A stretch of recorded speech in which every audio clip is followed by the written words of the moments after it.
Saudara-saudari terkasih, marilah kita mengawali katekese keluarga dengan doa pembuka. Dalam nama Bapa dan Putra dan Roh Kudus. Amin.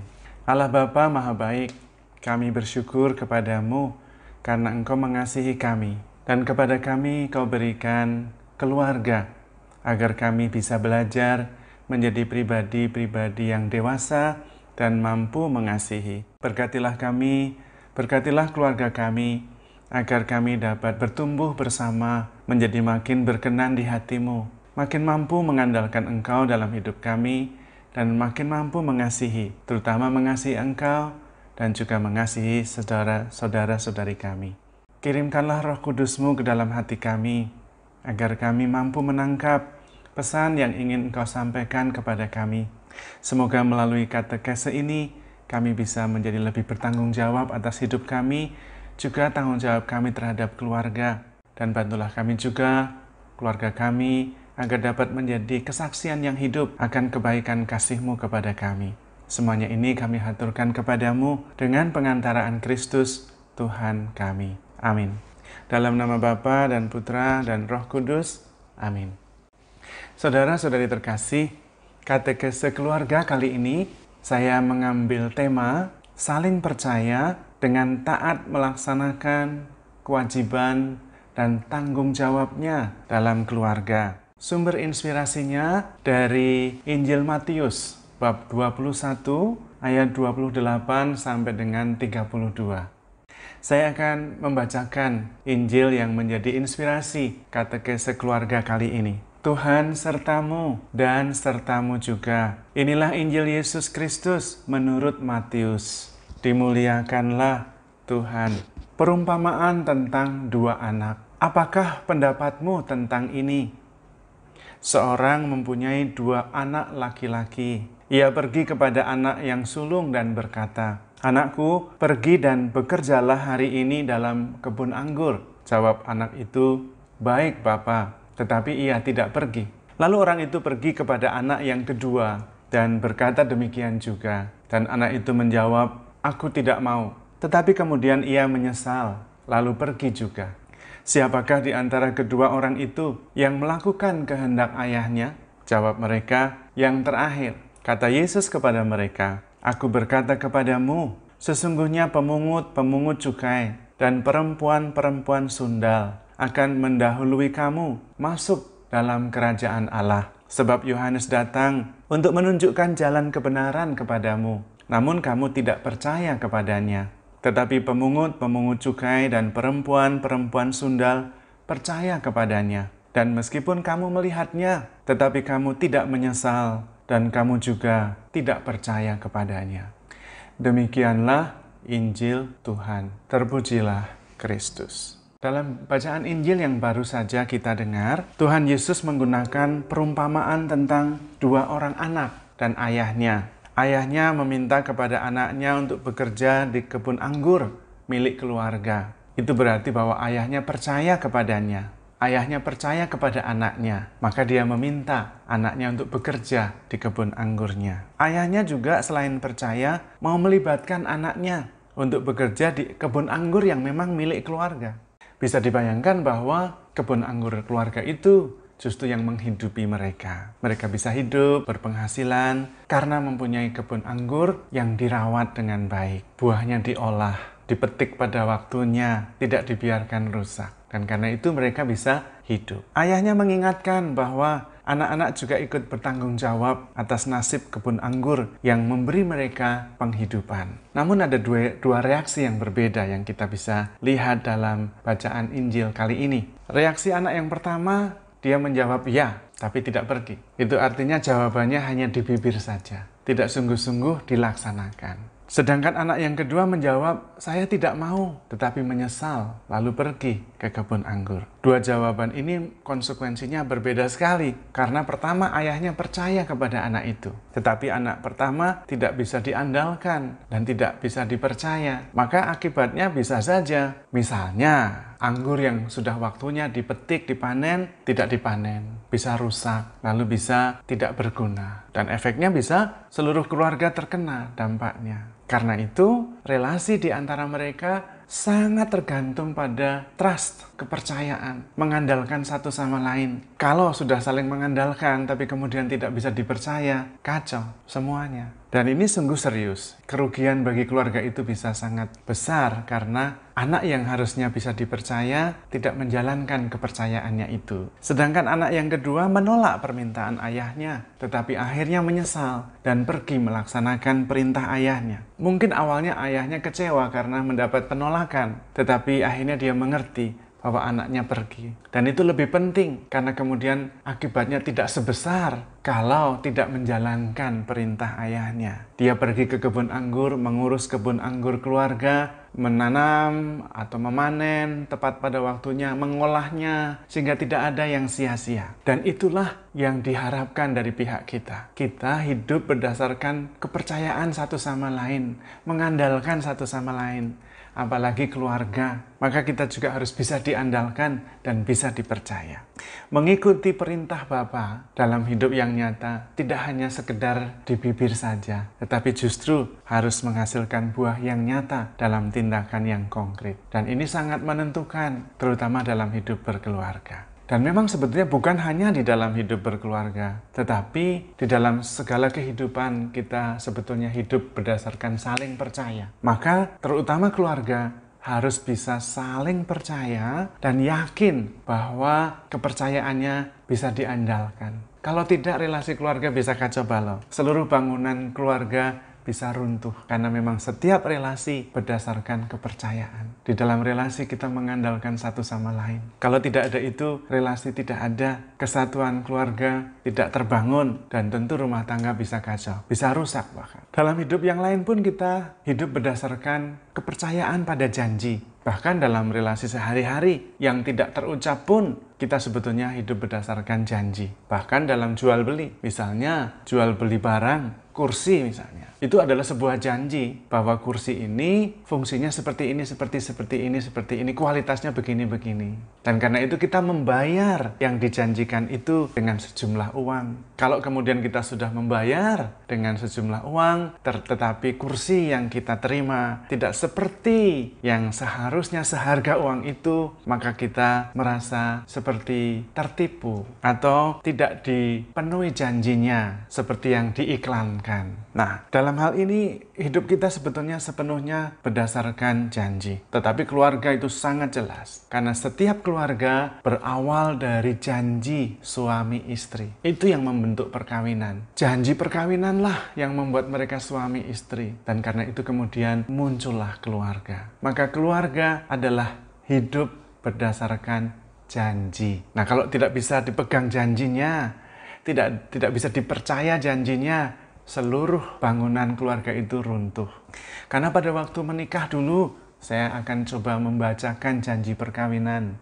Siapa tahu ada yang sudah lupa. Nah, kalau lupa kan parah, janjinya saja lupa. Bagaimana menepati janji? Janjinya saja lupa. Maka saya bacakan ya. Pada waktu itu suami istri berjanji di hadapan Allah dan saudara-saudari saya yang hadir di sini, saya menyebutkan nama, memilih engkau menjadi suami atau istri saya. Saya berjanji untuk mengabdikan diri kepadamu dalam untung dan malang, di saat sehat maupun sakit. Saya bersedia mengasihi dan mendidik anak-anak yang dianugerahkan Tuhan kepada kita. Saya akan setia mencintaimu sepanjang umur hidupku. Demikianlah janji saya demi Allah dan Injil suci ini. Atas dasar itulah suami istri kemudian menjadi suami istri. Yang menjadikan mereka suami istri itu, janji mereka sendiri. Romonya itu atau petugas liturgi yang lain itu adalah saksi. Bukan yang membuat mereka suami istri. Yang membuat suami istri adalah janji mereka sendiri. Ketika mereka setia pada janji, maka keluarga terjamin rukun dan membahagiakan. Dan memang janji ini adalah janji yang luar biasa menurut saya. Karena apa? Janji itu unsurnya pertama mencintai. Titik, tidak ada masalah dicintai, mencintai. Yang kedua tanpa syarat, dalam untung dan malang, sehat dan sakit, itu artinya tanpa syarat, tanpa batas waktu. Luar biasa itu, seumur hidup, luar biasa sekali. Saya nggak tahu apakah pada waktu janji itu sungguh-sungguh tahu atau lagi mabuk mabuk, atau lagi tidak sadar, setengah pingsan, atau sungguh-sungguh sadar dan tahu. Saya nggak ngerti, tapi itu luar biasa sekali. Paling tidak, kalau ada yang sungguh janji seperti itu, sadar dan tahu konsekuensinya, dan dengan ikhlas, tidak sedang pusing atau mabuk, wah itu luar biasa sekali. Luar biasa sekali. Bisa janji seperti itu, luar biasa. Anda itu sangat pemberani menurut saya, dan luar biasa. Janji mencintai, setia, seumur hidup, tanpa syarat. Luar biasa sekali itu. Maka harus dipegang janji itu, harus dipegang. Dan kita harus menghormati orang yang mau berjanji seperti itu terhadap saya. Oh, luar biasa sekali itu. Ada orang yang mau begitu, seumur hidup. Bagi saya itu luar biasa sekali. Maka berdasarkan janji saja, Anda harus menghargai diri sendiri dan menghargai orang yang sudah mau berjanji seperti itu untuk Anda. Karena itu luar biasa. Janji yang bisa membuat kita suci. Tapi tentu pada saat yang sama janji itu sangat sulit. Hanya orang yang sungguh-sungguh beriman, rendah hati, penuh kasih, dan kerelaan berkorban yang bisa berjanji seperti itu dan menepatinya. Bagaimana mungkin bisa mencintai seumur hidup, setia tanpa syarat, tanpa batas waktu? Hanya dengan iman, dengan kerendahan hati. Bahwa mungkin saya memang sulit dan tidak mampu, tetapi dengan rendah hati, dengan bantuan Tuhan, saya tetap mau berjanji mencintai seumur hidup tanpa syarat. Namun banyak yang terjadi ketika berjanji tidak sungguh-sungguh tahu dan sadar konsekuensinya. Maka seringkali dalam penyelidikan kanonik sebelum menikah, biasanya saya tanya secara lebih teliti tentang isi janji itu. Coba kamu tahu enggak janjinya itu sebenarnya kamu ngerti enggak sih unsurnya apa? Dan kemudian saya coba bertanya dengan pertanyaan-pertanyaan untuk memperjelas. Saya tanya kepada calon mempelai perempuan, apakah kamu tetap mencintai suamimu nanti kalau suamimu enggak punya uang? Wah, dia dengan semangat, tetap Rom, saya tetap setia pada janji saya mencintai suami saya. Great. Lalu saya tanya kepada yang calon suaminya, kamu coba, nanti kalau istrimu jadi jelek, cerewet, apakah kamu tetap setia pada janjimu? Dan dia mengatakan dengan gagah berani, wah, saya akan tetap setia mencintai janji, setia pada janji saya, mencintai istri saya, meskipun nanti istri saya tua dan jelek. Waduh, hebat sekali, luar biasa. Lalu kemudian saya tanya lagi, dan pertanyaan yang lebih sulit, dan kemudian mereka mulai bingung. Sekarang saya tanya kepada calon perempuan, calon pengantin perempuan, kalau nanti suamimu selingkuh, kamu tetap setia pada janjimu enggak mencintai dia? Wah, di situ dia mulai bingung. Enggak ada loh syarat di situ. Saya mencintaimu asal kamu enggak selingkuh, enggak ada. Pokoknya tanpa syarat, tanpa berbatas waktu. Tapi seringkali tidak disadari. Bahkan kadang-kadang baru setahun menikah sudah mulai lapor, Romo, suami saya tidak memperhatikan saya merasa diabaikan, tidak ada perhatian. Saya seringkali hanya tanya, dulu janjinya apa? Kamu memperhatikan, mencintai atau diperhatikan dan dicintai? Janjimu apa? Mencintai, Romo. Terus ada masalah dicintai dan diperhatikan enggak? Enggak ada. Ya sudah. Kadang-kadang tidak disadari. Karena janji itu adalah janji yang bebas, saya sendiri mau tanpa paksaan, dengan konsekuensi yang mengubah seluruh hidup kita. Apapun yang terjadi dengan orang yang kita cintai, tidak mengubah janji kita. Karena tanpa syarat. Maka sebetulnya, dari situ juga perkawinan Katolik itu tidak bisa dibatalkan. Nah, ini janji-janji sendiri kok. Milih-milih sendiri, nggak ada yang paksa. Seumur hidup tanpa syarat. Lah kok tiba-tiba mau dibatalkan? Siapa yang mau membatalkan? Nggak bisa. Tidak mungkin gereja setuju orang melanggar janjinya sendiri. Maka tidak bisa diceraikan. Tidak mungkin berdasarkan janji itu. Harus hidup berdasarkan janji. Tetapi kalau suami istri itu hidup berdasarkan janji, pasti bahagia. Pasti dicintai, pasti. Suami mencintai istri, istri mencintai suami. Saling dicintai. Tapi fokusnya mencintai. Fokus pada janji, bukan pada dicintai. Yang penting setia pada janji, pegang janji kenceng-kenceng. Yang dicintai bagaimana? Tidak mempengaruhi janjinya, tanpa syarat. Tapi itu yang sulit, kadang-kadang tidak disadari benar-benar. Ketika mabuk cinta, sehingga sadarnya itu 50% saja. Tapi ketika sudah mulai sadar 70%, mulai mempertanyakan janjinya. Nggak boleh, harus setia pada janji. Selain itu, di dalam rumah tangga, masing-masing peran itu mengandung janji. Suami itu mengandung janji. Anda menjadi suami, disebut suami, beridentitas suami, ada janji di dalamnya. Yaitu bahwa saya bertanggung jawab terhadap keluarga saya. Saya memberi rasa aman kepada keluarga saya. Saya melindungi dan menjaga keluarga saya. Itu janjinya. Suami itu mengandung janji, bukan kata yang netral. Karena itu ketika menjadi suami terus tidak bertanggung jawab, ya Anda tidak memenuhi janji. Istri itu mengandung janji. Istri itu mengandung janji, saya adalah penolong bagi suami. Merawat dan melindungi keluarga. Membesarkan, mendidik anak-anak. Itu janjinya. Dan karena itu Anda sebagai suami istri itu pegang janji masing-masing. Saya bertanggung jawab. Dan Anda taat, bahkan menggunakan kebebasan Anda untuk taat pada komitmen dan janjinya sendiri. Nggak ada yang maksa. Dan itu adalah peran masing-masing di dalam keluarga. Tetapi masalahnya, seringkali tidak mampu untuk menjalankan janjinya sendiri. Kadang-kadang suami tidak bertanggung jawab. Banyak. Kadang-kadang istri tidak menjadi penolong bagi suaminya. Banyak. Anak-anak kadang-kadang tidak nurut sama orang tuanya. Dan sebetulnya apa sih yang membuat suami seringkali tidak bertanggung jawab itu? Ada 5 hal yang seringkali membuat suami tidak bertanggung jawab. Yang pertama, egois. Maka dia tidak bisa bertanggung jawab. Orang yang egois itu mikirnya diri sendiri, tidak memikirkan orang lain. Bagaimana bisa bertanggung jawab terhadap keluarganya? Yang kedua, menyalahkan. Oh, yang bertanggung jawab, dia kok malah menyalahkan. Nah, tidak bertanggung jawab. Seperti Adam pada waktu ditanya sama Tuhan, "Mengapa kamu sembunyi, Adam? Apakah kamu mengambil buah dari pohon yang kularang untuk kau ambil buahnya itu?" Dan Adam tidak bertanggung jawab, malah menyalahkan Tuhan dan wanita yang ada di sampingnya. Wanita yang kamu letakkan di samping saya yang memetik dan memberikannya kepadaku, maka ku makan. Padahal dia yang harus tanggung jawab kok malah menyalahkan. Karena itu meskipun yang memetik buah terlarang itu Hawa, tetap yang dimintai pertanggungjawabannya Adam. Wong Adam yang bertanggung jawab kok. Maka laki-laki itu harus bertanggung jawab. Jangan menyalahkan. Kalau laki-laki menyalahkan, dia tidak bertanggung jawab. Istrinya yang salah ya laki-laki.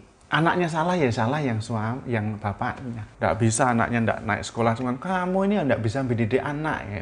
Memarahi istrinya. Lah yang tanggung jawab itu dia kok, malah dia yang menyalahkan. Tidak bertanggung jawab. Maka suami tidak boleh menyalahkan. Suami harus bilang kepada diri sendiri dan menunjuk hidungnya sendiri. Tanggung jawab berhenti di saya. Kalau tidak, lalu tidak bertanggung jawab kalau dia mulai menyalahkan. Yang ketiga, yang biasanya membuat suami-suami tidak bertanggung jawab itu hobi. Kalau sudah punya hobi, waduh, lupa istri, lupa anak, lupa kerjaan. Boleh punya hobi, tapi jangan sampai lupa. Yang berikutnya yang membuat suami kadang-kadang atau sering tidak bertanggung jawab adalah judi. Itu juga sama, lupa waktu kalau udah judi. Duitnya tidak jelas, waktunya habis tidak jelas, tidak bertanggung jawab. Maka jangan berjudi, itu membuat laki-laki tidak bertanggung jawab. Yang biasanya juga, tidak biasa tapi sering terjadi juga karena ada wanita idaman lain, lalu menjadikan dia suami yang tidak bertanggung jawab. Padahal yang pokok, suami itu, laki-laki itu harus bertanggung jawab. Memang Adam menjadi laki-laki pertama yang tidak bertanggung jawab, karena menyalahkan Tuhan yang menempatkan Hawa di sampingnya, dan menempatkan Hawa yang memetik dan memberikan buah itu kepadanya. Tapi nanti ada satu laki-laki yang bertanggung jawab. Laki-laki ini laki-laki sejati, pria sejati. Dia berpikir dan mengatakan kepada diri sendiri, biarlah semua orang yang melakukan kejahatan, yang berbuat dosa, tapi saya yang bertanggung jawab. Saya yang akan mati untuk menebus dosa mereka. Nah, keselamatan terjadi. Laki-laki bertanggung jawab, selamat. Laki-laki tidak bertanggung jawab, kacau. Keluarga itu tergantung pada laki-laki yang bertanggung jawab. Kalau laki-laki dalam keluarga itu bertanggung jawab, aman keluarganya, aman rumah tangganya. Tapi kalau tidak bertanggung jawab, kacau. Lalu istri, kenapa istri seringkali tidak bisa jadi penolong? Istri itu seharusnya jadi penolong, itu panggilan utamanya. Karena pada waktu Adam diciptakan, Adam diberi ada jerapah, ada gajah, ada anjing, ada monyet, dikasihkan semua, dan dia senang sekali. Tapi sore-sore kemudian dia pikir, saya kok nggak ada yang setara ya dengan saya. Ngomong dengan anjing nggak bisa, bisanya cuma begitu-begitu. Ngomong sama gajah pada bain. Tidak bisa. Maka Tuhan ketika Adam tidur, diambil salah satu tulang dari rusuknya dan diciptakanlah perempuan. Dan kemudian ketika Adam bangun, wah inilah tulang dari tulangku, daging dari dagingku. Maka dia disebut dengan perempuan.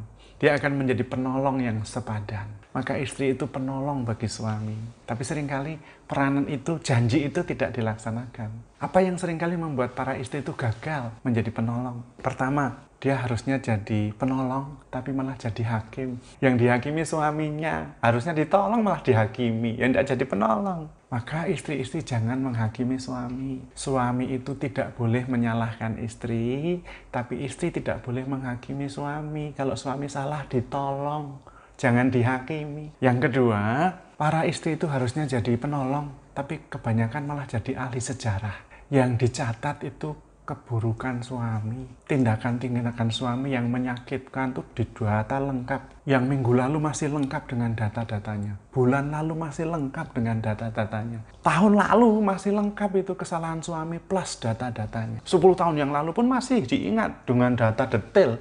Bayangkan, sudah ahli sejarah, jadi hakim, wah sudah, mati hukumannya itu. Maka istri-istri nggak boleh jadi hakim, nggak boleh jadi ahli sejarah, karena dia seharusnya jadi penolong bagi suaminya. Kalau jadi ahli sejarah, catat yang baik-baik. Suaminya membelikan rumah, suaminya membelikan mobil, suaminya membelikan lipstik. Nah, itu yang dicatat, yang bagus-bagus. Jangan jadi ahli sejarah, tapi ahli sejarah yang jelek-jelek. Semua kejelekan suaminya dicatat, semua tindakan yang menyakitkan yang dibuat suami dicatat rapih dengan semua detailnya, untuk suatu ketika jadi senjata ampuh. Wah, kacau jadinya. Kita harus melupakan masa lalu.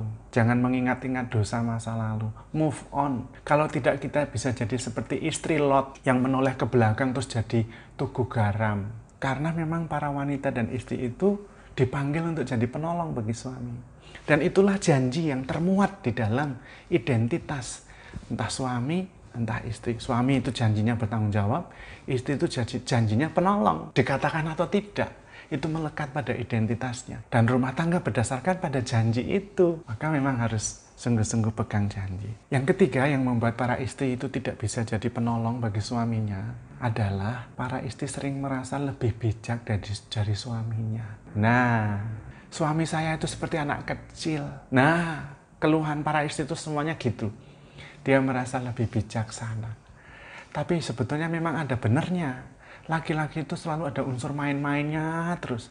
Sejak kecil sampai dia tua, laki-laki itu punya unsur main-main. Kalau kecil ya main mobil-mobilan. Kalau sudah besar main mobil beneran. Ya gitu laki-laki. Karena itu dianggap oleh para istri seringkali kurang dewasa. Lalu merasa dirinya lebih dewasa. Nah, enggak boleh. Karena nanti kemudian bukan jadi penolong, dia kemudian jadi hakim lagi. Nggak boleh. Yang keempat, para istri itu tidak bisa menjadi penolong karena cerewet. Bunyi terus kayak radio rusak. Suami-suami jadinya nggak betah di rumah. Kalau dalam kitab Amsal dikatakan, istri yang cerewet itu seperti atap yang bocor. Membuat rumah itu tidak nyaman untuk ditinggali. Maka harusnya penolong. Jangan malah seperti atap bocor. Masing-masing keluarga, anggota keluarga mempunyai peranan, dan peranan itu adalah janji yang diharapkan oleh yang lain supaya bisa trust satu sama lain. Tetapi kenapa anak-anak kemudian juga tidak patuh kepada orang tua? Seringkali yang pertama membuat anak tidak patuh itu merasa dirinya pinter. Karena sekolahnya maju, dia lebih pinter dari bapaknya, dari mamanya. Dan yang kedua, bapak mamanya itu ketinggalan zaman, kalah sama anak muda. Kemudian juga anak-anak itu tidak taat karena merasa diawasi, merasa tidak dipercaya. Yang keempat, ingin bebas, sudah bisa memutuskan sendiri, padahal belum. Nah, lalu jadi melawan, ya. Tidak bisa diatur. Tetapi masing-masing di dalam anggota keluarga itu mengandung janji masing-masing yang harus ditepati. Anda bebas, tetapi kebebasan Anda harus ada di bawah ketaatan terhadap komitmen Anda sendiri. Bukan taat kepada orang lain pertama-tama, bukan. Tapi Anda punya janji, Anda adalah sebuah janji. Dan kebebasan Anda harus dipakai untuk taat pada komitmen dan janji Anda. Entah sebagai suami, entah sebagai istri, entah sebagai anak. Dan itu dasar dari rumah tangga. Hidup berdasarkan janji. Nah, kalau tidak bisa dipegang janjinya, ya kacau balau dalam rumah tangga. Di dalam memegang janji itulah, maka kemudian satu sama lain saling percaya. Seperti di dalam Injil, kepercayaan itu yang utama. Jangan masalah iya saja tetapi tidak dilaksanakan. Hanya di bibir saja. Kacau nanti, konsekuensinya besar. Kalau iya, laksanakan. Kalau tidak, Tidak. Dan itulah dasar dari setiap rumah tangga. Dasar dari setiap hidup keluarga-keluarga. Maka kita diminta oleh Tuhan agar kita bisa belajar dari pengalaman orang Yahudi zaman Yohanes. Yohanes datang mewartakan kebenaran, tidak percaya. Sementara yang percaya justru orang-orang sederhana. Yang dikatakan sebagai perempuan sundal, orang-orang berdosa. Malah dia percaya memberi diri dibaptis. Maka mari kita sekarang memasuki tahun katekese keluarga, juga masa Advent, kita bisa belajar dari pengalaman Yohanes Pembaptis yang menyerukan pertobatan. Dan kita bertobat. Kita setia pada janji kita masing-masing. Kita meletakkan kebebasan kita pada ketaatan akan komitmen kita sendiri.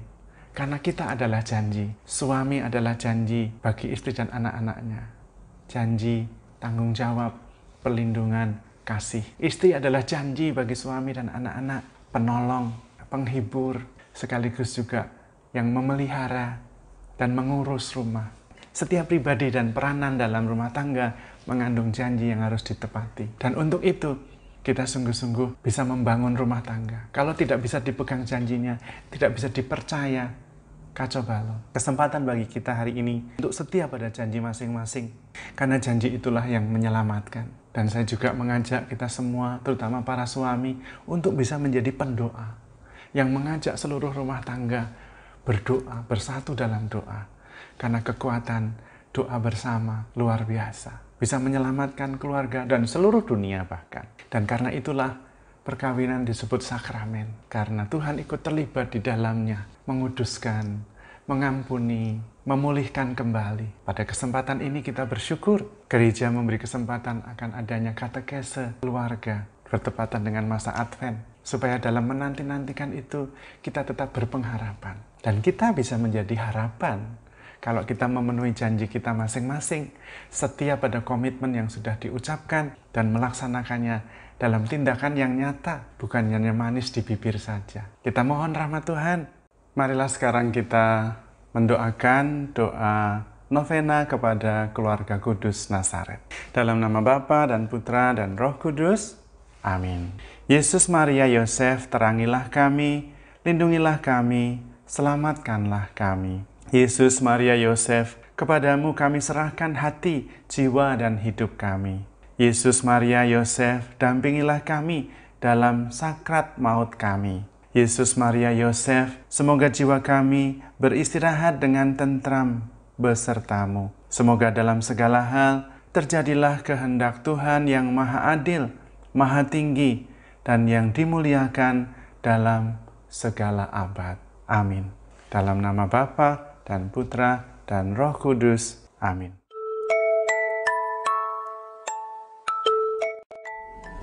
Mari kita daraskan doa keluarga. Dalam nama Bapa dan Putra dan Roh Kudus. Amin. Allah yang Maha Penyayang, Engkau selalu memelihara kami dengan kasih, memberikan kami banyak saudara dan sahabat untuk kami perhatikan dan kasihi. Ketika kami bertemu dengan sesama, Engkau mengajak kami untuk memahami dengan bersikap toleran dan menerima tanpa melihat perbedaan di antara kami semua.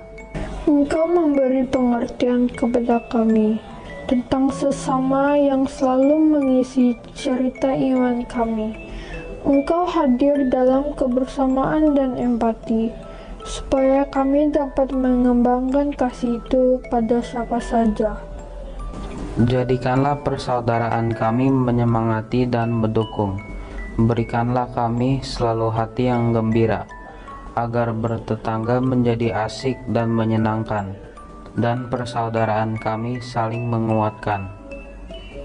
Dalam masa Advent ini, buatlah kami semua bersaudara, bersemangat persatuan dalam kebinekaan, agar kami dipenuhi dengan sukacita, menyambut Natal akan menjelang. Keluarga Kudus, doakanlah kami. Amin. Dalam nama Bapa dan Putra dan Roh Kudus. Amin.